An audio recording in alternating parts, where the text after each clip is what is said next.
Menginjak acara berikutnya adalah mauidhah.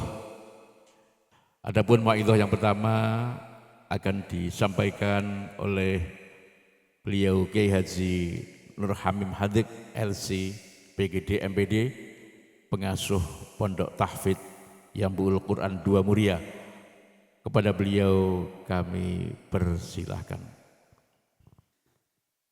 Assalamualaikum warahmatullahi wabarakatuh. Bismillahirrahmanirrahim. Alhamdulillah afadha sahaiba rahmatih ala man aqbala alaih wa amadda biwafiril qabuli warridwan man anaba ilaih. Wassalatu wassalamu ala sayyidina wa maulana Muhammadin abdihi wa rasulih alladhi ikhtarahu wa faddalahu ala sairi khalqih wa ala alihi wa sahbihi wa man ihtada bihadyihi wastanna bisunnatihi waqtafa atharahu ila yaumi liqa'i amma ba'd. Hadratal ulama al-ajilla wal masyayikh an-nubala wal habaib an-nujaba. Wonten ngarsa para alim, para rama kiai, sesepuh dalah pinesepuh, para habaib,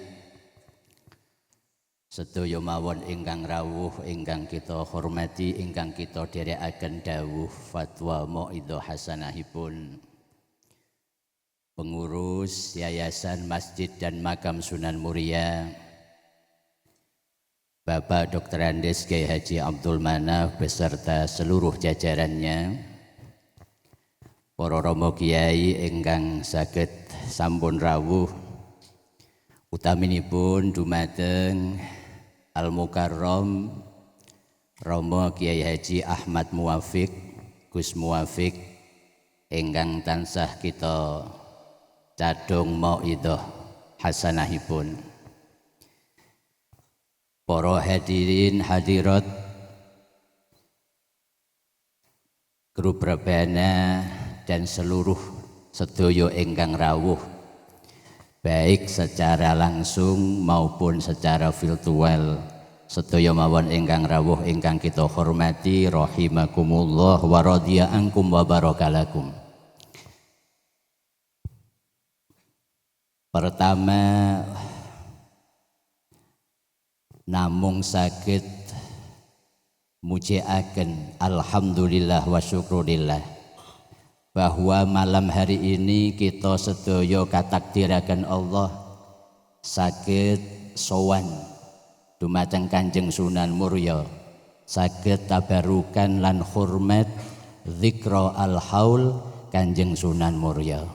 Mila niat yang baik di tempat yang baik, dalam rangka yang baik, bersama orang-orang baik, betul-betul semoga mendatangkan kebaikan demi kebaikan, keberkahan demi keberkahan. Amin, Allahumma amin. Bapak Ibu, kita wajib yakin bahwa kedatangan kita, tajamuk dan berkumpulnya kita di Masjid Agung Kanjeng Sunan Muria niki betul-betul nanti menjadi sababiyah tercurahkannya rahmat dan nikmatipun Allah Subhanahu wa taala. Riwayat Imam Ahmad, ma min kharijin yakhruju min baitih illa bibabihi rayatan. Setiap orang yang keluar dari rumah, maka di depan pintu ada dua bendera. Rayatun inda malakin wa rayatun inda syaitan. Satu bendera dibawa oleh malaikat, satu bendera dibawa oleh syaitan. Fa in kharaja lima yurdillah, jika seseorang itu keluar dari rumah lima yurdillah untuk melaksanakan hal-hal yang positif, kangge ngaji, kangge silaturahim, kangge ziarah, kangge kerja, mencari nafkah, mengajar, mengaji, intinipun kangge hal-hal yang positif, atsba'ahul malaku birayati, nanti akan diikuti oleh malaikat, dipayungi malaikat mulai dari rumah, selama di perjalanan sampai ke tempat tujuan, selama di tempat tujuan sampai kondur, mangkeh bekto manfaat berkah saking Allah Subhanahu wa taala. Mila sepisan malih mugi-mugi namung saged nyadong doa berkah lan karomahipun Kanjeng Sunan Muria, mugi-mugi kita sedaya estu-estu, kita keluarga kita kecurahan berkahipun karomahipun. Amin Allahumma amin. Bapak Ibu, satu poin mawon dalu punika sebab ingkang kita ajeng-ajeng manggih Gus Muafik. Nembe rawuh wonten transit wonten pondok Yambuk Muria menika. Satu rumusan para ulama ingkang manggih kita diniati ngaji nggih, kita niat ngaji sareng-sareng. Satu poin dawuh rumusan para ulama, kullu ma kana mutamayyizan indallah falahul mumayyizatu wal karamah. Setiap hal yang mulia di sisi Allah, maka pasti dia pun akan mempunyai kemuliaan. Dia pasti akan berkah lan berkahi. Semua hal yang di sisi Allah mulia, maka dia akan menyebarkan keberkahan, menebarkan kemanfaatan, dan menebarkan seluruh anugerah curahan rahmatipun Allah. Kita mulai masjid. Di antara contohnya masjid. Masjid ini adalah afdhalu biqa'il al-ard, adalah tanah paling mulia di muka bumi. Masjid ingkang dipun kita kenal dengan nama istilah Baitullah, rumah Allah. Bukan berarti Allah tinggal di dalam masjid, tetapi mengapa dinamakan Baitullah? Sebab di masjid inilah saat asma Allah dikumandangkan, ayat-ayat sucinya dilantunkan, maka masjid menjadi satu buq'ah al-mubarakah, satu belahan tanah yang paling mulia. Masjid juga dikenal secara bahasa masjid bimakna makanus sujud. Masjid ini artinya tempat sujud. Sedangkan sujud inilah adalah saat kita paling dekat dengan Allah Subhanahu wa taala. Saat sujud itulah kita tumpahkan keluh kesah, kita curhat segala permasalahan yang kita hadapi, nyuwun solusi dumateng Allah Subhanahu wa taala. Mila masjid makanus sujud. Nak teng kitab-kitab fikih kita, sujud itu mengapa bahasane Kanjeng Nabi aqrabu ma yakunul abdu min rabbih wa huwa sajid. Saat dan tempat seorang hamba paling dekat dengan Allah itu pada saat sujud. Why? Limada? Mengapa demikian? Sebab saat sujud itu menunjukkan satu simbol ketundukan kita sebagai hamba di hadapan Allah yang maha segalanya. Sujud adalah kondisi kita sebagai hamba sadar diri, tahu diri bahwa kita di hadapan Allah bukan apa-apa. Mila saat kita sujud sempurnane sujud pertama, gauto anggota badan yang 7 halus nempel. Batuk, apa ya bahasane sing rada keren, batuk napa nggih? Jidat, batuk. Nggih, jidat, batuk. Lalu mangke kedua telapak tangan, kedua lutut dan pucuke jari kaki niku harus nempel tempat sujud kita. Tambah sempurna saat hidung niku saged nempel. Tetapi tentu mangke nak hidung tergantung size masing-masing. Nak size ngeten iki wis pokoke ngeten iki wajar. Sempurnane mangke hidung juga ditempelkan agar kondisi sujud kita sempurna. Tapi nak mboten jenengan, nak saudara kita di sana di luar sana kok masuk kategori fasek maksudnya hidungnya ya ora usah dipeksa ya ora bakal nempel, ngoten nggih mboten usah. Lalu dan sebaliknya sing mancung ya aja dipaksa mangke ya sakit karena terlalu panjang mangke. Intinya sempurnane sujud 7 anggota ditambah mangke hidung, tetapi niku kangge penyempurnaan. Lah sempurnanya itu syaratnya, tapi sempurnanya adalah saat kita meletakkan anggota badan yang paling kita muliakan, yaitu kepala, berada, mohon maaf, di bawah pantat kita. Maka posisi sujud kedah mereng ngeten. Niki kepala kita, niki mohon maaf bokong kita, pantat kita diadeng niku. Mila Pak Polisi niku mengapa yang disuruh ada helmnya niku kepala mboten lutut. Niku sebab memang kepala niki anggota yang paling mulia. Lah anggota yang paling kita muliakan ternyata saat kita nyembah Gusti Allah, sujud dumateng Allah, kita taruh di atas, di bawah pantat kita. Niku mila tidak menjadi tidak berlebihan. Akhirnya pada saat Kanjeng Nabi menegaskan aqrabu ma yakunul abdu min rabbihi wa huwa sajid.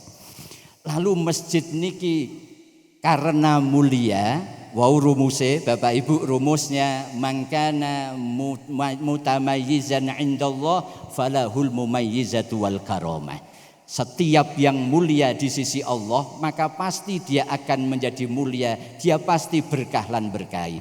Masjid sebab mulia, maka setiap dan semua yang terlibat tentang masjid menjadi mulia dan dimuliakan.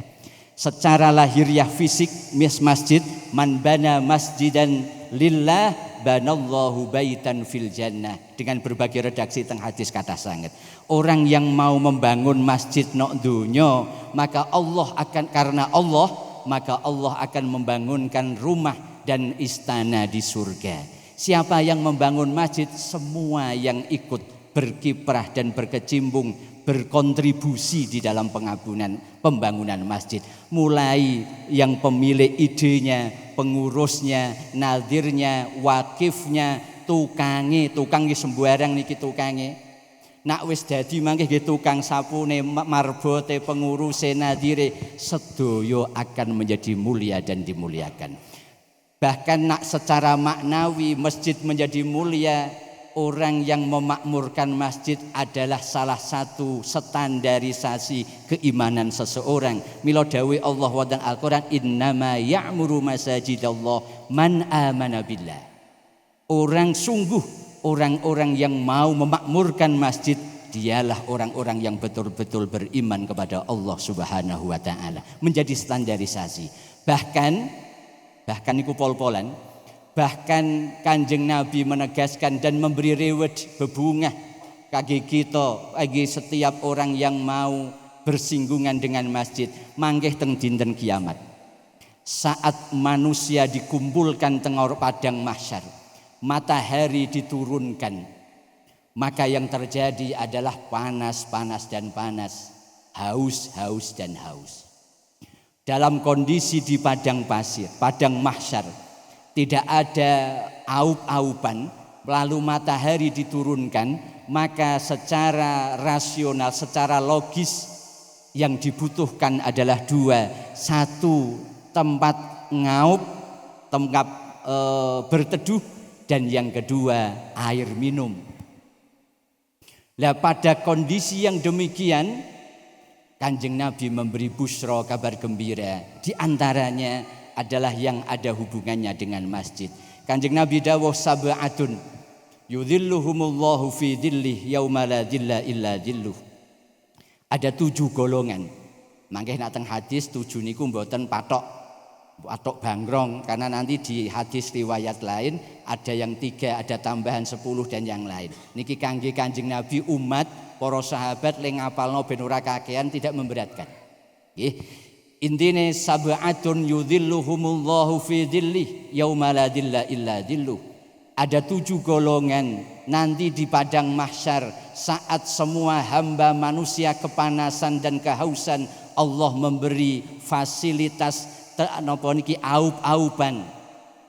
Siapa mereka? Dimulai dengan al-imamul adil, lalu di antara 7 mangkeh adalah rajulun wa rajulun qalbuhu mu'allakun bil masajid. Orang yang hatinya selalu terkait, selalu tergantung dengan masjid. Maka sedoyo ingkang nggih imame, khotibe, bilale, marbote ingkang nguripke nyaponi sedoyo, niku akan mendapat kemuliaan niku. Amin Allahumma amin. Nomor kalih di antara rumusan kalau wau tentu yang setunggal masjid, yang nomor kalih Al-Qur'an. Al-Qur'an niki mangkih mulia, maka semua yang berhubungan dengan Al-Qur'an pasti menjadi mulia. Anzalallahul karim Al-Qur'an al-karim biwasilati malakihil karim ila rasulihil karim litakunal ummatul islamiyatul lati unzila alaihimul Qur'an kuroma. Allah yang maha mulia menurunkan kitab yang mulia dengan wasilah malaikat paling mulia, diperuntukkan nabi paling mulia, diharapkan umat di mana Al-Qur'an diturunkan menjadi umat yang mulia. Allahul Qudus, Allah yang maha suci menurunkan kitab suci lewat malaikat paling suci, diperuntukkan sebagai mukjizat nabi yang paling suci, diharapkan umat di mana Al-Qur'an diturunkan pun menjadi umat yang suci dalam tanda kutip. Bapak Ibu, Al-Qur'an karena mulyaning niku, cobi malaikat Jibril menjadi penghulu dan komandan malaikat. Niku sebab malaikat Jibril lah malaikat yang mendapat kepercayaan Allah membawa wahyu berupa Al-Qur'an. Bulan Ramadan menjadi sayyidus syuhur. Itu juga karena di bulan Ramadan itulah Al-Qur'an awal kali diturunkan. Lailatul Qadar menjadi malam yang paling mulia secara mutlak, khairun min alfi syahr. Niku sebab di malam Qadar itulah pertama kali Al-Qur'an diturunkan. Bahkan secarik kertas niki yang asalnya tidak punya harga, tetapi akhirnya menjadi mulia dan wajib dimuliakan saat di secarik kertas tertulis dan termaktub sepenggal ayat Al-Qur'an. Milo Al-Qur'an yang mulia di sisi Allah, mangkeh akhirnya semua yang berhubungan dengan Al-Qur'an pun menjadi mulia. Engkang belajar sinau ngaji mulia, yang membaca mulia, yang mengajar apalagi lebih mulia, yang menulis mulia, toko-toko percetakan mushaf akhirnya mulia, dan semua yang hubungan dengan Al-Qur'an menjadi mulia. Mengapa sampai mulia nih ngoten? Sebab Al-Qur'an niki mukjizat. Kula paringi rahasia tapi ampun sanjang mriko-mriko Bapak nggih. Alon-alon mawon nggih. Alon-alon yo sama-sama juga bohong wong live kok alon-alon. Al-Qur'an ini menjadi mulia niki kita ngaji. Sebab Al-Qur'an niku mukjizat. Kanjeng Nabi wafat, wahyu sudah sempurna, tapi Al-Qur'an belum terkumpul dalam satu mushaf, dereng terbukukan. Kanjeng Nabi wafat, Sayyidina Abu Bakar As-Siddiq menjadi khalifah. Maka di masa Abu Bakar As-Siddiq terjadi 3 kelompok umat. Satu sebagian umat yang murtad, yang satu sebagian orang yang tidak mau sholat dan membayar zakat, yang ketiga munculnya nabi-nabi kesiangan, nabi-nabi palsu. Singkat cerita, sakderenge Kanjeng Nabi wafat itu, untuk menegaskan status Al-Qur'an sebagai mukjizat, Allah sampun damel woro-woro tahaddi bahasane teng kitab, tantangan kepada siapapun minal insi wal jin. Allah nuturake, jika kalian ragu akan status Al-Qur'an sebagai mukjizat, fa'tu bimislihi, coba membuat semisal Al-Qur'an. Yang 120, yang 114 surat, yang 6.000 lebih ayat. Ternyata ditunggu 1 tahun, 2 tahun, tidak ada yang datang ke Kanjeng Nabi lalu menyatakan saya ingin menyaingi Al-Quran. Akhirnya Allah menurunkan wahyu lagi, tantangan Allah diturunkan pada level kedua. Jika semisal Al-Quran kalian tidak mampu, fa'tu bi asri suwarin, coba membuat semisal 10 surat saja.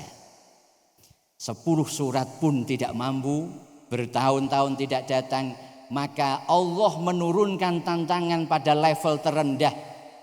Wa in kuntum fi raibim mimma nazzalna ala abdina fa'tu bi suratim mim mithlih. Jika kalian masih ragu, semisal Al-Quran tidak bisa, 10 pun tidak mampu, ayo coba membuat semisal 1 surat saja. 1 surat saja niku mawon teng tafsir-tafsir Bapak Ibu. Teng tafsir-tafsir dijelaske ai bisuratin wau ai bi aqsari suratin min suwaril Quran. 1 surat saja niku 1 surat yang paling pendek. Sebab 1 surat tapi surat Baqarah yang blenger padha ae. Wong 2 juz setengah meh, ngoten. 1 surat sing paling pendek. Maka cuma 3 juz, 3 ayat niki mawon. Sampai Kanjeng Nabi wafat tidak mampu. Sayyidina Abu Bakar, muncul nabi-nabi tadi kesiangan, Pak. Sing paling terkenal jenengan sampun pirsa Musailamah Al-Kadzdzab. Al-Kadzdzab itu artinya sang pembohong, tidak cuma pembohong, sebab make wazan fa'al. Bahasane kangkang nak wonten nika kita mondok fa'alunau mif'alunau fa'ulu fi kasratin an fa'ilin badilu ngaten. Fa'al, fa'ul itu sigat mubalaghah. Musailamah akhirnya membuat ingin ngaku nabi. Kok ngaku nabi kayak apa? Bukti saya punya surat. Suratnya apa? Wah, suratnya keren, surat gajah. Surat gajah isine 5 ayat, sing 3 ora modal blas ora mikir. Sebab niru jiplak ala surat Al-Qari'ah, Pak. Ya terus napa redaksinya? Al-fil, mal-fil, wa ma adraka mal-fil. Niku dhek wis ora modal blas wong Al-Qari'ah, mal-Qari'ah, wa ma adraka mal-Qari'ah. Al-fil, mal-fil, wa ma adraka mal-fil, lahu udunun wa bil wa dambun tawil. Kalau kita yang mendengar karena kita bukan orang Arab atau belum ngaji mendalami kajian bahasa Arab, kadang-kadang ya kok rada macem. Sebab terakhirnya podo ada sajaknya. Al-fil ya'lam, mal-fil ya'lam. Artinya Pak. Demi gajah. Apa itu gajah? Wa ma adraka mal-fil niki nak kangge guru-guru TPQ atau PAUD nomor 3. Wa ma adraka mal-fil, tahukah kamu apa itu gajah? Masya Allah, nak ulang cah cilik ngoten Pak. Bon, gajah adalah hewan yang belalainya panjang, telinganya lebar. Masya Allah, Musailamah itu ternyata untuk membuktikan dirinya sebagai nabi, cuma membuat definisi gajah. Lalu yang didakwai ini audiennya orang Arab asli, maka yang didapatkan bukan gini, bukan top BGT, top banget gitu loh, nggak ada, yang ngene mawon. Akhirnya singkatnya Musailamah. Kalau cuma membuat definisi gajah, ora usah ngaku nabi, anak TK iku lho iso. Ngoten Pak. Jenengan percaya ta mboten? Nalikane kula teng Al-Azhar, teng Mesir mriko, pagi hari kita mau kuliah, nunggu jemputan bis. Kita di halte, maka tiba-tiba datang 2 anak, Pak. Kula iku wis ora dhuwur, anake mau sak menekku. Bon, sampai datang dekat. Masya Allah, kula langsung kaget, kula tahu rencang kula. Masya Allah, jenengan percaya yolah, iman yolah, kufur yolah. Niku akhirnya ternyata niku cah semene bahasa Arab Pak. Masya Allah nomor 1. Percados jenengan. Bareng tak pikir, oh iya ternyata anjar wong Arab temenan, Masya Allah. Lah wong Mesir temenan, cah cilik Mesir ya anjar pinter bahasa, lahir langsung sadaqallahul azim. Bon, niku Musailamah akhirnya ditangkap di Pancung. Ternyata peristiwa Musailamah yang ngaku nabi lalu akhirnya ditangkap dihukum mati niku tidak membuat surut nyali beberapa orang untuk ngaku nabi lagi. Terekam ada nama Hablah bin Ka'ab. Hablah bin Ka'ab niki akhirnya membuat juga surat yang jauh lebih keren dan lebih nyentrik daripada Musailamah. Kalau Musailamah itu adalah surat fil gajah, maka si Hablah bin Ka'ab niki damel surat namine surat Difda' dot fa dal ain. Bahasa muryone kodok. Damel surat kodok Pak, saestu kata. Akhirnya dia merangkai 3 ayat. Tersusunlah ayat ya Difda' binta Difda'ain naqima naqain a'laki fil ma wa asfaluki fiddin. Kalau kita yang mendengar ya rada macam sebab terakhirnya yaknun. Artinya Pak, ya Difda' binta Difda'ain, wahai kata anak dari 2 kata. Masya Allah, ndek ben mula aku ngono. Wahai kata anak dari 2 kata. Naqima naqain, bersihkan apa yang bisa kamu bersihkan. A'laki filma wa asfaluki fitin, bagian atas tubuhmu di air, bagian bawah tubuhmu di lumpur. Jenengan mesti ra paham, aku yo kula yo ra paham, meneh wong Arab tambah ra paham. Singkat cerita, Hablah niki akhir sama nasibnya, dihukum mati di Banjung. Dan itu akhirnya semakin menegaskan Al-Quran tidak akan tersentuh perubahan, Al-Quran akan terjaga orisinalitasnya. Lah bukti ini pun, bukti bahwa Al-Quran niki mukjizat. Pun jam 12 nggih. Nggih. Dereng rawuh nggih. Pun bukti bahwa Al-Quran ini adalah mukjizat niku selain tantangan Allah wow, ada 4 bukti. Mangke kita kupas kedik. Hal mangke yang intini pun kula kepengen ngaji nak wektale mangke cekap. Niku mangke hal-hal yang setiap saat setiap hari kita lalui, tapi mangke kadang-kadang kita jarang menganalisa dan mentadaburi. Pun bukti Al-Quran niki sing mulya wolu. Mukjizat yang pertama adalah jamalul lughah wa tadqiqul ibarah. Keindahan bahasa dan ketelitian redaksi. Bapak Ibu teng Al-Qur'an niki ndelalah. Sebab niki Al-Qur'an niku wahyu, Kanjeng Nabi tinggal menyampaikan betapa saat Allah niku selalu seimbang. Ketika Allah menyebut hari yaumun yang artinya adalah hari 24 jam, maka Allah mengulang di dalam Al-Quran sebanyak 365 kali, yang artinya jumlah hari dalam setahun. Ketika Allah menyebut ayam, hari yang dimaksud adalah bulan, maka Allah pun menyebut 12 kali di dalam Al-Quran, yang artinya 1 tahun adalah 12 bulan. Ketika Allah menyebut fil barri, maka langsung disambung fil wal bahri, ada daratan, ada lautan. Idas sama'un syaqqat wa idal ardu muddat. Ketika Allah menyebut as-sama langit, maka langsung disusuli bumi. Wal laili idza saja wan nahari idza tajalla. Ketika Allah menyebut bersumpah dengan malam, maka langsung disambung dengan siang.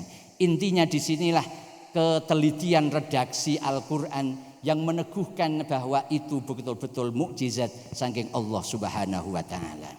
Nomor kalih bukti kemukjizatan Al-Quran itu al-ikhbar amma madha, informasi Al-Quran tentang peristiwa dan umat-umat terdahulu, lalu ternyata betul-betul sesuai fakta sejarah. Nabiullah Musa adalah satu-satunya nabi yang mendapat julukan Kalimullah, nabi yang bisa berdialog langsung dengan Allah, lalu diambil dari ayat wa kallamnahu Musa taklima.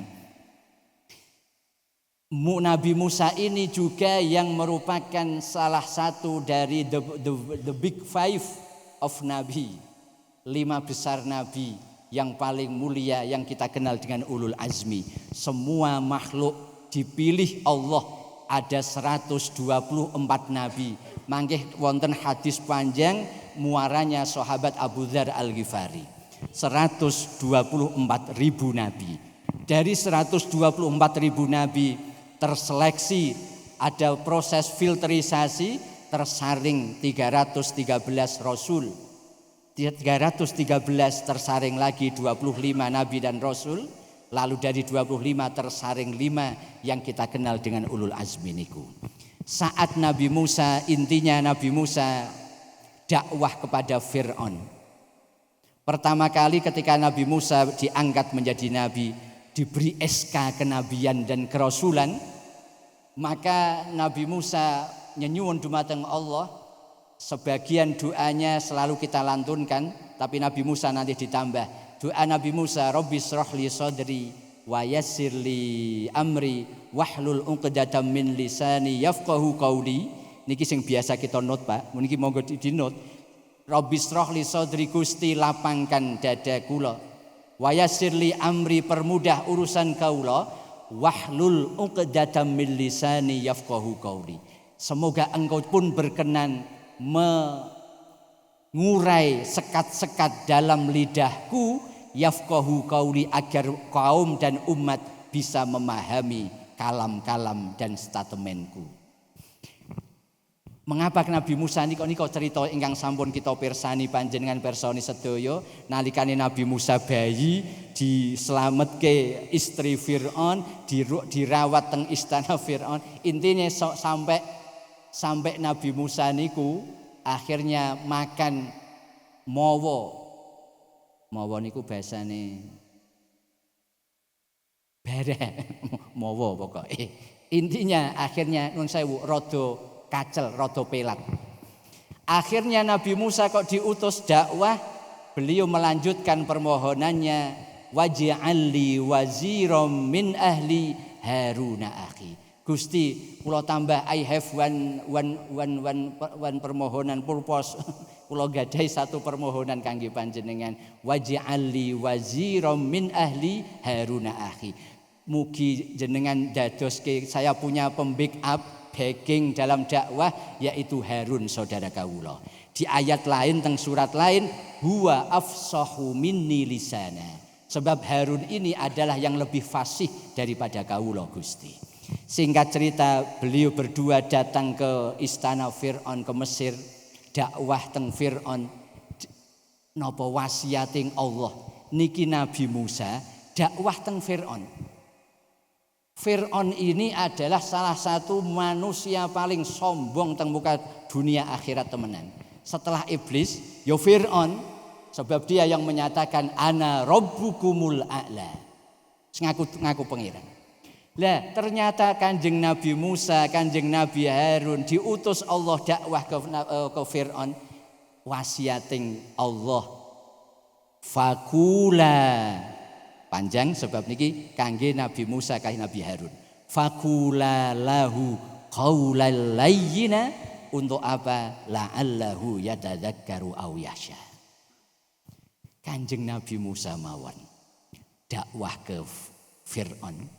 Niku kan Allah maringi wejangan wasiat, nanti saat kamu dakwah ke Fir'aun fakula lahu, kalian berdua harus berkata, harus ngomongi Fir'aun qaulal layyinan, kelawan dengan perkataan yang lembut, dengan perkataan yang halus, yang jauh dari sumpah serapah, yang jauh daripada fitnah dan memaki. Niku Nabi Musa. Singkat cerita pun dakwah Fir'aun tidak mau mengakui, intinya walaupun sudah melihat mukjizatnya, ular-ular kecil karya tukang-tukang sihir Fir'aun dilahap oleh tongkat Nabi Musa yang sudah berubah menjadi ular. Tapi setelah itu masih tetap boten iman, dikejar itu Nabi Musa dan kaum Bani Israel oleh Fir'aun dan bala tentaranya sampai ke pinggir Laut Merah. Nabi Musa melihat depan samudra, lautan belakang Fir'aun sama bala tentaranya. Maka Kanjeng Nabi berdoa, Gusti, sungguh aku mempunyai Tuhan Sayahdin yang pasti akan memberi petunjuk kepadaku. Disuruh memukul tongkat, terbelah itu lautan, terbentang jalan. Nabi Musa bersama kaumnya melewati jalan yang terbentang sampai ke pinggir. Fir'aun melihat, yang dilihat cuma Nabi Musa sama Bani Israel, tidak melihat itu aslinya lautan atau boten, ngikuti ikut jalan yang pada hakikatnya tadi adalah lautan. Nabi Musa sampai ke ujung, Fir'aun dan bala tentaranya di tengah jalan. Kembali Nabi Musa memukulkan tongkatnya, lautan kembali menjadi samudra dan lautan. Fir'aun tenggelam, Fir'aun is dead. Pun niku ayatnya, sejarahnya. Setelah niku terjadi, beberapa hari setelah itu jasad Fir'aun dan bala tentara terapung. Pada peristiwa itu Allah berfirman, "Fal yauma nunajjika bibadanika litakuna liman khalfaka ayah." Niki kita mulai bahas mukjizati Al-Qur'an sing akhirnya mulya dan dimuliakan. Fal yauma and today, hari ini Fir'aun, nunajjika, kami Allah telah akan menyelamatkanmu, bibadanika, jasadmu, fisikmu. Untuk apa? Litakuna liman khalfaka ayah, agar bisa menjadi pelajaran bagi umat-umat setelah kamu.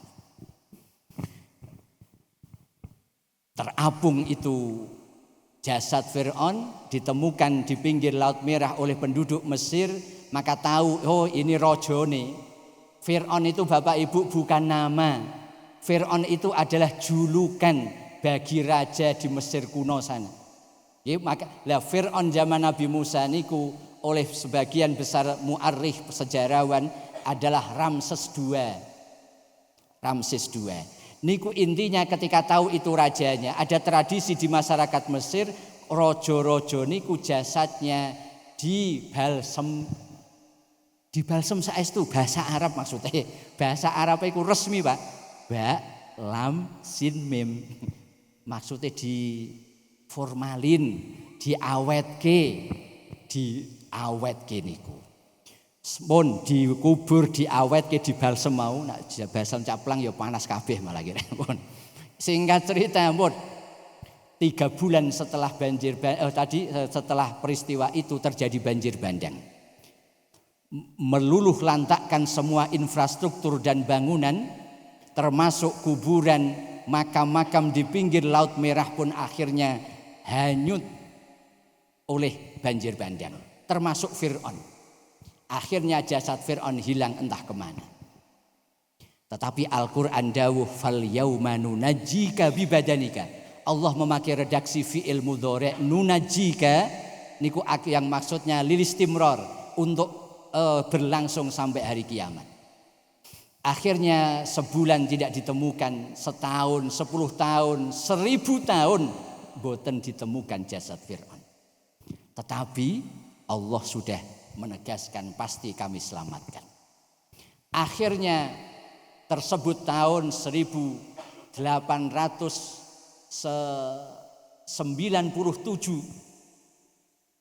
ada salah seorang arkeolog itu ahli purbakala penelitian dari Perancis namanya Loret. Niku menemukan, karena dia sudah meneliti lama sekali, menemukan jasad Fir'aun di Wadil Muluk, salah satu daerah teng Mesir mereka, dalam kondisi seluruh jasadnya masih utuh, bahkan kait kafane niki lho tesih utuh. Berapa tahun saat ditemukan itu? Diprediksi, diperkirakan tenggelamnya Fir'aun di Laut Merah itu tidak kurang dari 2000 tahun sebelum Masehi, sebelum Miladiah. Lah ditemoknone 1897. Hampir gampang dibuatlah 3500 tahun. Masih utuh Bapak Ibu. Jasadnya akhirnya diupakara. Lah le utuh ngene iku Firaun jenengan aja wah berarti wali iki wah mbuh iki utuh. Wali apa wali, sebab kan Allah menegaskan akan diselamatkan dan agar untuk menjadi pembelajaran umat kita sedaya niki. Mboten kok masalah hebate wali niku mboten. Pun niku Fir'aun. Iku al-ikhbar amma madha. Informasi Al-Quran tentang peristiwa umat terdahulu dan akhirnya sesuai dengan fakta sejarah. Selanjutnya nomor 3 bukti mukjizating Al-Quran adalah al-ikhbar anil mustaqbal. Informasi Al-Quran tentang masa yang akan datang. Artinya saat wahyu turun dumateng Kanjeng Nabi, Allah memprediksi bahwa akan terjadi bla bla bla. Pada saat ayat diturunkan belum terjadi, tetapi nanti dengan perjalanannya waktu akhirnya betul-betul terjadi.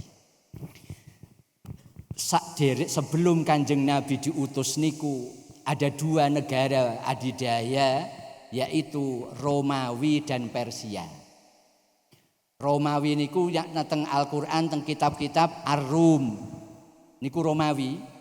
Romawi niku nggih sing wonten ya AC Milan, Inter Milan, AS Roma dan kawan-kawan niku. Juventus.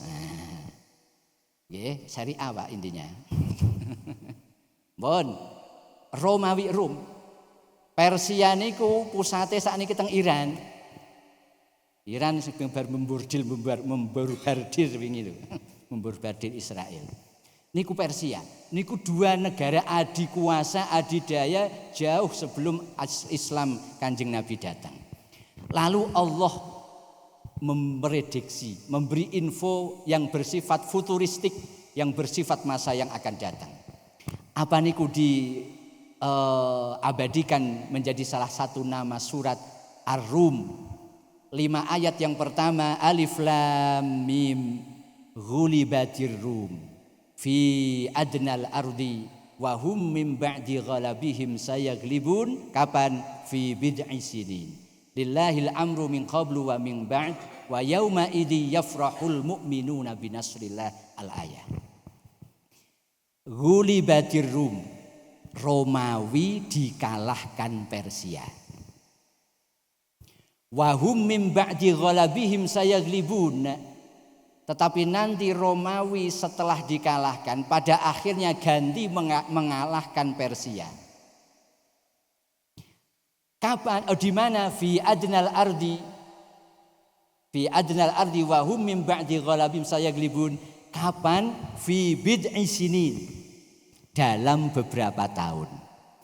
Bapak Ibu, bid'un ba dot ain niku dalam kajian bahasa Arab artinya ada ulama yang memilih angka 1 sampai 10, ada yang memilih angka 3 sampai 9. Niku istilah bid'un, akhirnya diterjemahkan beberapa. Dalam beberapa tahun.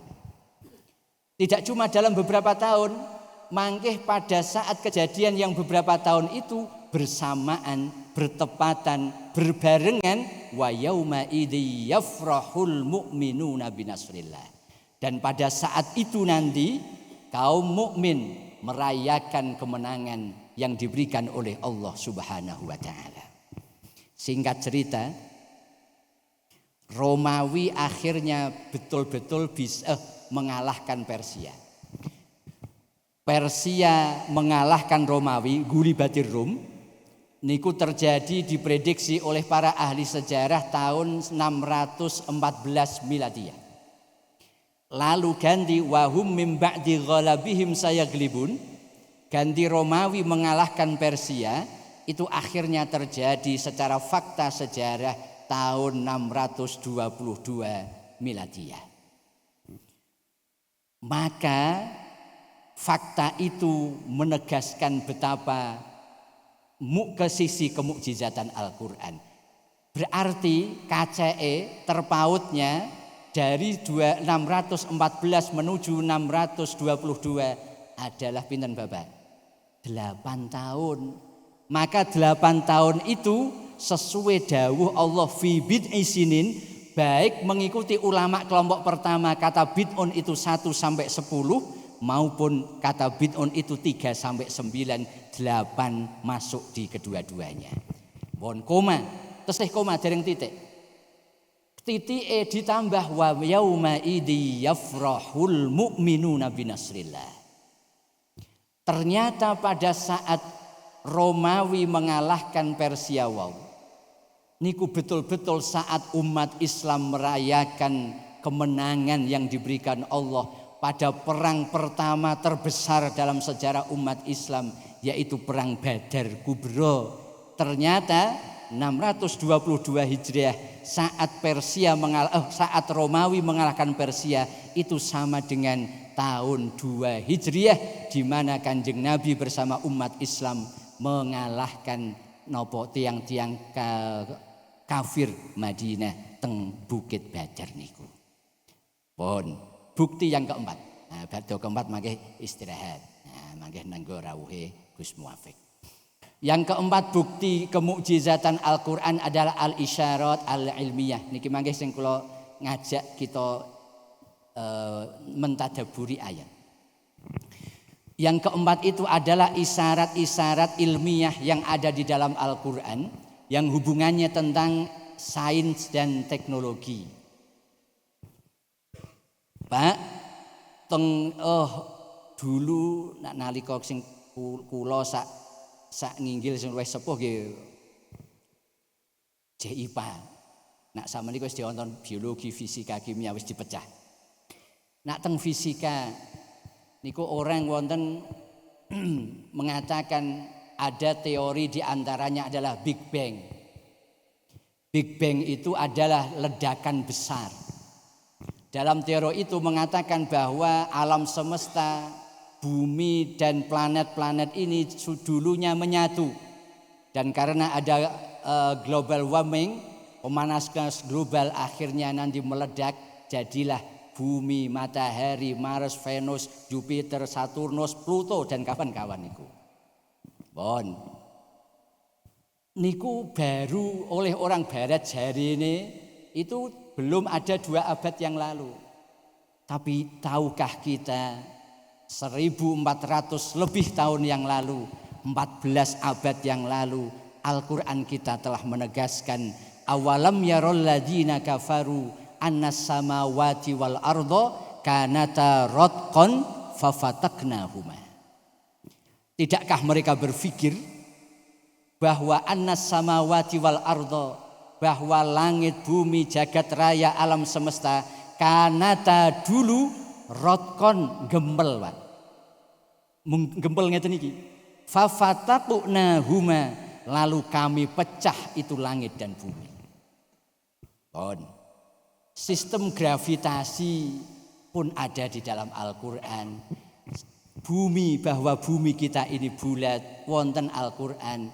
Zat hijau daun klorofil niku nak teng IPA, teng biologi jenengan niku ada di dalam Al-Qur'an. Malah setiap malam Jumat minimal ngeten iki wau jenengan waos ba'da maghrib sebab teng surat Yasin teng akhir-akhir minas syajaril akhdari naro. Tidak cuma zat hijau daunnya tapi nanti bahkan pohon hijau niku lebih indah daripada cuma zat klorofil niku. Mohon kula ajak setunggal. Termasuk kita niku yang keseharian rutinitas adalah pergantian siang dan malam. Pak Ibu, mangkih bakdo kita ngaji pergantian ini wajib nambah syukur dumateng Allah Subhanahu wa taala. Wonten surat Al-Qasas 2 ayat urut wis tak paringi surate ayate luru dhewe. Mangke ben rada gelem buka mushaf. Nek ora ngono ora gelem buka. Minimal kan buka sak surat Al-Qasas niku. Bon, teng mriku Allah ingin mengajak kita, gugah kita, membangunkan kita dari kelalaian, mengajak untuk tadabbur, tafakkur dan kontemplasi, berpikir tentang hal-hal yang bersifat sepertinya rutinitas, tetapi nanti betul-betul ada hikmah, nilai rahmat Allah yang luar biasa. Ngaji Al-Qur'an niku mboten saged sedina sosasi setahun. Kula paringi ben jenengan iso mbayangke gedhe. Tentang kajian Al-Qur'an yang dikenal dengan Ulumul Qur'an. Mangke banyak kitab di antaranya yang terkenal banget Nak sing salaf-salaf namine wonten Al-Burhan fi Ulumil Quran milik Imam Zarkashi.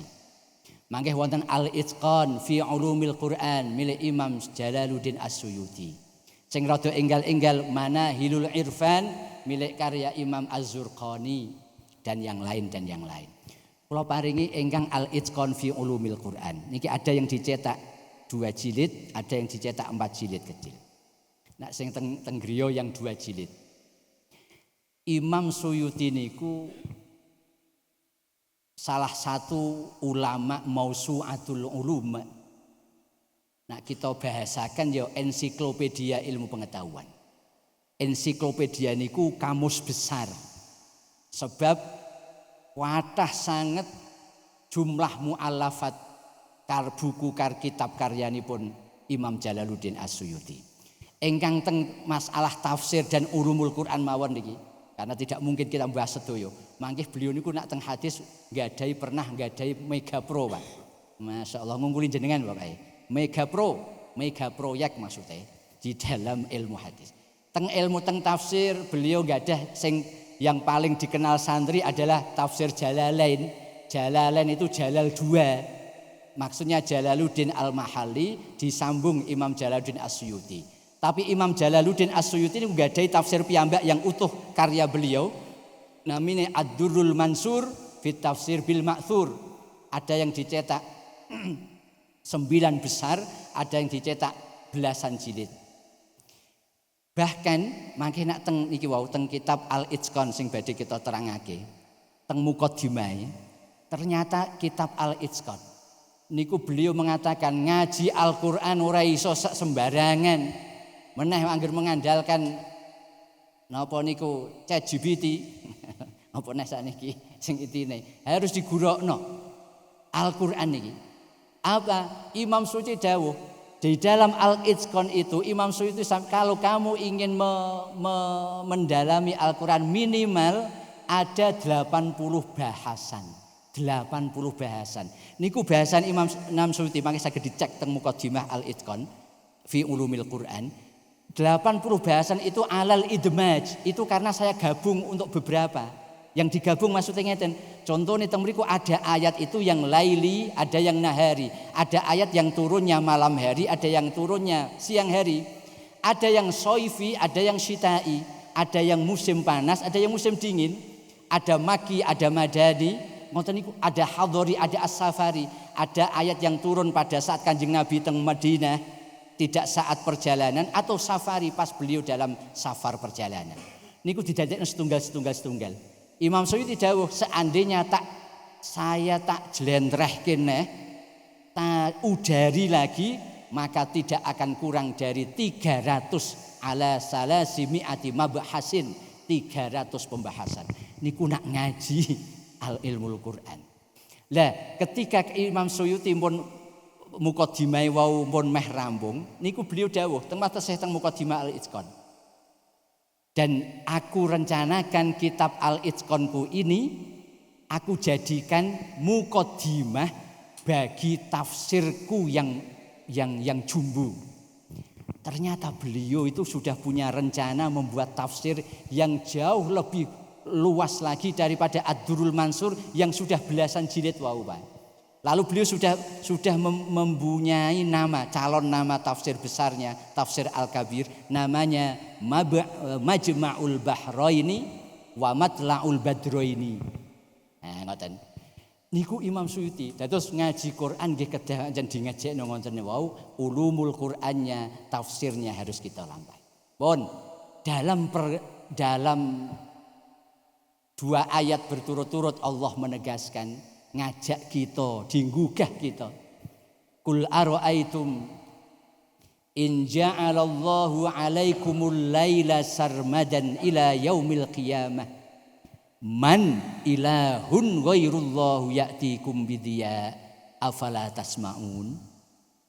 Dilanjut Qul ara'aitum in ja'alallahu 'alaikumun nahara sarmadan ila yaumil qiyamah man ilahun ghairullah ya'tikum bilailin taskununa fihi afala tubsirun. Allah nggugah kita. Apakah kalian tidak pernah berpikir bagaimana jika andai Allah menjadikan dunia ini malam sarmadan ila yaumil qiyamah, malam terus menerus tanpa adanya siang. Man ilahun ghairullah, siapa Tuhan selain Allah, ya'tikum bidiya, yang bisa mendatangkan cahaya. Afala tasma'un, tidakkah kalian mendengarkan ayat-ayat dan firman-firman? Dilanjut Pak, dilajengaken, kul ara'aitum in ja'alallahu 'alaikumun nahara sarmadan ila yaumil qiyamah. Apakah kalian tidak mau berpikir bagaimana jika Allah menjadikan siang terus menerus sampai hari kiamat? Siapa Tuhan selain Allah, ya'tikum bilailin taskununa fih, yang bisa mendatangkan malam untuk kalian beristirahat di dalamnya. Afala tubsirun. Kalau ajak mikir sares, niki ngaji niki mau. Para ahli. Kula ndamel contoh mboten usah adoh-adoh teng Kudus mawon, tapi Kudus sing kota. Nah, Kudus sing kota. Pada saat musim kemarau, pada saat musim panas, saat di tengah siang, Kudus niku nggih antara nak normale ya 30-33 derajat. Nanti kalau pas musim panas puncaknya 39, nak 40 wis panas pol. Nak teng Arab niku 40 biasa tese, panas tapi biasa. Jadi nak sing do umroh haji niku 40 niku ya biasa, tapi nak 45 lebih dari 45 niku mangke nak teng Mesir niku kok BMKG-nya cara memprediksi besok 50 derajat contohnya. Maka nanti Menteri Pendidikan lewat televisi nasional, zaman kula niku televisi, sebab surat menyurat dereng wonten HP, Pak.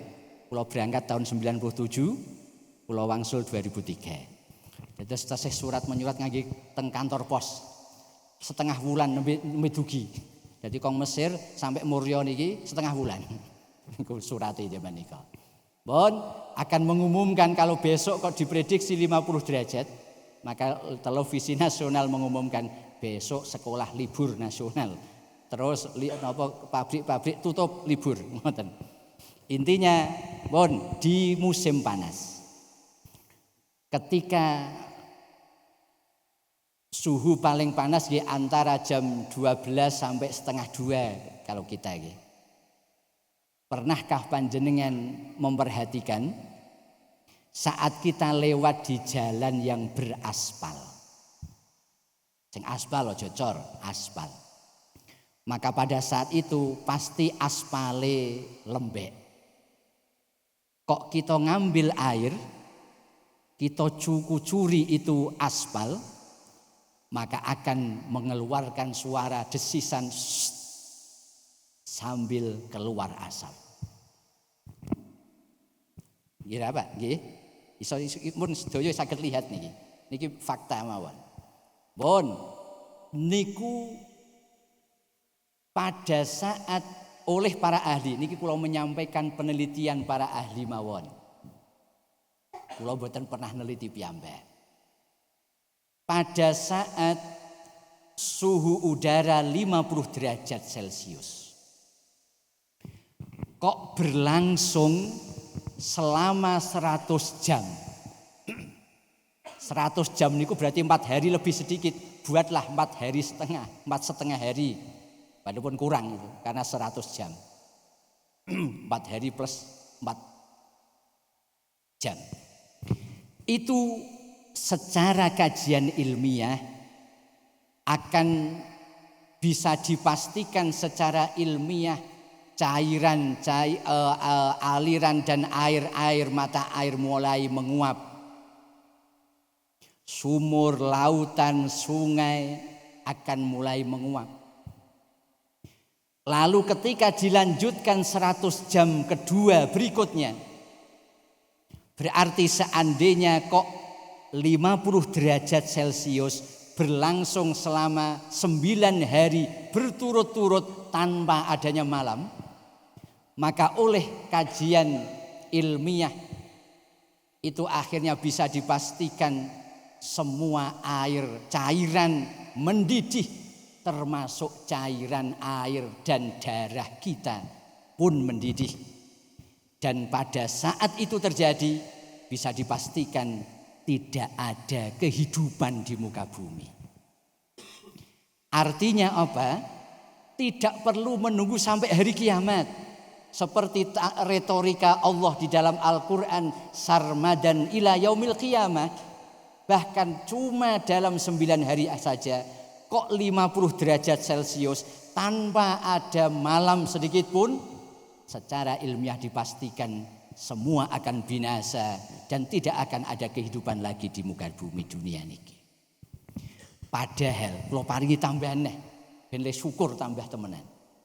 Padahal saat niki posisi bumi kita dengan matahari, Pak.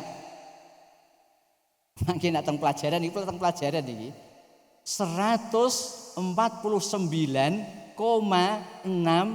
juta kilometer.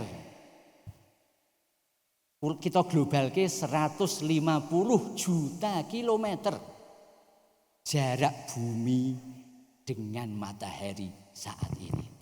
Diperkirakan itu. Ngoten mawon begitu meskipun demikian panase wis ngoten niku. Demikian juga malam. Nggih, nak malame pun karena waktunya nggih.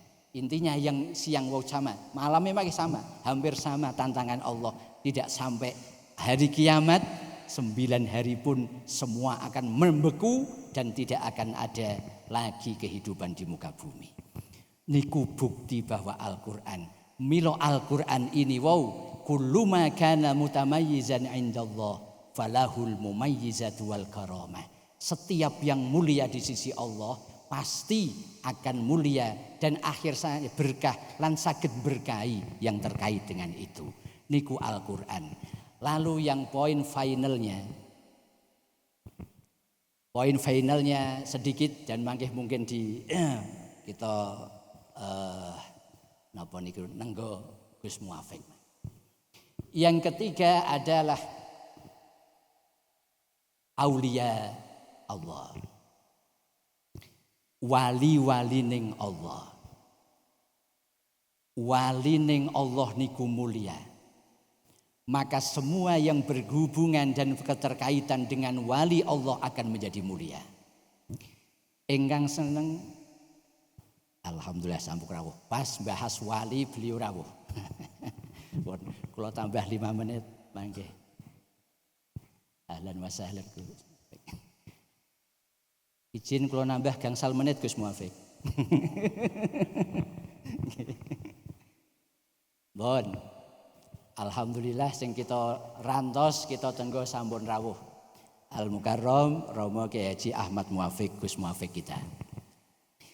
Bon nomor 3 ingkang masuk niki nomor 3 ya ora sida setengah jam. 5 menit wis percaya mawon. Wis mari kita nenggo sareng-sareng kula nggih nenggo beliau. Yang ketiga adalah aulia Allah. Engkang masuk rumus kulluma kana mutamayyizan indallah falahul mumayyizatu wal karamah. Setiap yang berhubungan dengan setiap yang mulia di sisi Allah, maka ia pun akan menjadi mulia bahkan berkahi yang lain. Adalah selain tadi yang pertama masjid, yang kedua adalah Al-Qur'an, maka yang ketiga adalah waliyun min auliyaillah. Engkang seneng mutolaah. Wonten kitab namine Jami'u Karamatil Auliya. Jami'u Karamatil Auliya. Karya Syekh Yusuf An-Nabhani.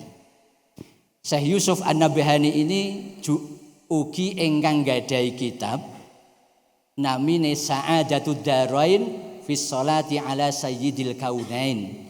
Ada kitab malih Afdholus Sholawat. Ada kitab malih Syawahidul Haq bil istighosah bi sayyidil khalq. Syekh Yusuf An-Nabhani dalam kitab Jami'u Karomatil Aulia, niku kitab diambil disarikan dari 44 referensi kitab sebelumnya yang berisi 1400 wali dan berisi 10.000 karomah. Jami'u Karomatil Aulia niku diambil disarikan oleh Syekh Yusuf An-Nabhani, dinyatakan di dalam muqaddimahnya niku dari 44 referensi memuat 1.400 wali dan 10.000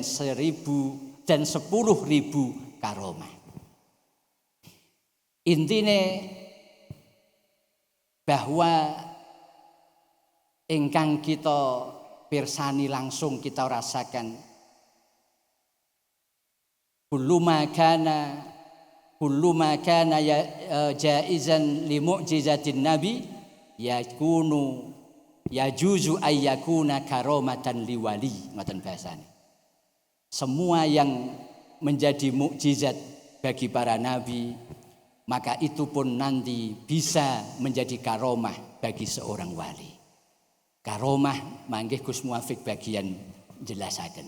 Intinya setunggal wekdal, langsung contoh mawon.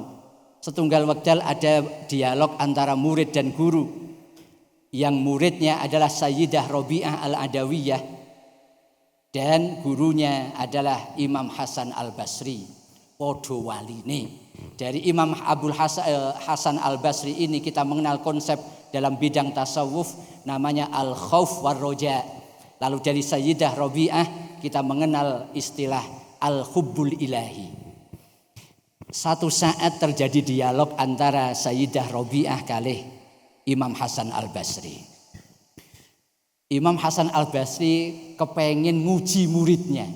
Sudah seberapa tingkatan kualitas keilmuan dan kewaliannya. Tiba-tiba Imam Hasan Al-Basri niki gelar sajadah. Sajadah diuncalno nok dhuwur kali. Imam Hasan Al-Basri naik di atas sajadah memanggil muridnya, Rabi'ah, ya Rabi'ah ta'ali, wahai Rabi'ah come here. Ayo bareng aku, mari kita melihat aliran sungai ini. Sang murid bukannya mengiyakan ajakan sang guru, malah ganti sang murid jleberno sejadah. Sajadah dijleberno di atas udara, dia naik di atas sajadah, matur kepada sang guru, wahai guru, jika engkau berkenan, mari bersamaku melihat keindahan angkasa.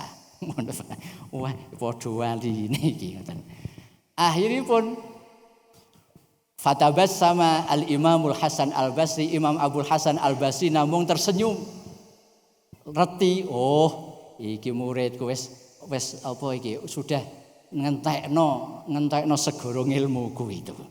Akhirnya turunlah itu Rabi'ah, saya Imam Hasan, akhirnya jagong.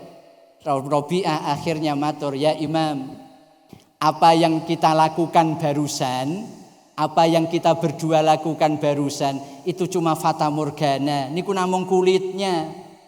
Karena pada hakikatnya nanti, karena apa yang engkau lakukan bisa dilakukan oleh seekor ikan, apa yang aku lakukan pun bisa dilakukan seekor burung, bahkan seekor lalat pun bisa melakukan untuk terbang.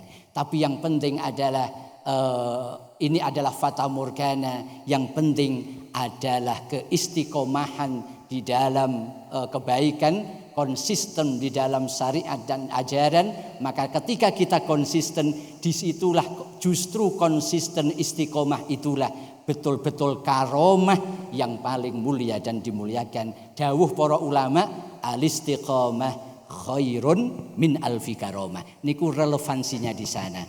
Mila intinipun niat le ngaji, mugi-mugi meskipun tidak banyak, cuma sedikit, ada ingkang saking kawula wonten ingkang dibekta kondur mangke kangge meningkatkan kualitas keimanan kita wonten ngaso dalem Allah Subhanahu wa taala. Lan ampun sebagai closing statement penutupnya, sertakan Kanjeng Nabi di dalam setiap kita doa. Sertakan Kanjeng Nabi di setiap kita memohon kepada Allah. Sertakan Kanjeng Nabi saat kita bermunajat cinta, ngeluh kesah, curhat dumateng Allah. Sebab Kanjeng Nabi niku yang membawa kunci di ijabahing doa. Wonten hadis qudsi Allah dawuh, ya bi'izzati wa jalali lau atuni min kulli tariq wastaftahu min kulli bab ma fatahtu lahum hatta ya'tu khalfaka ya Muhammad.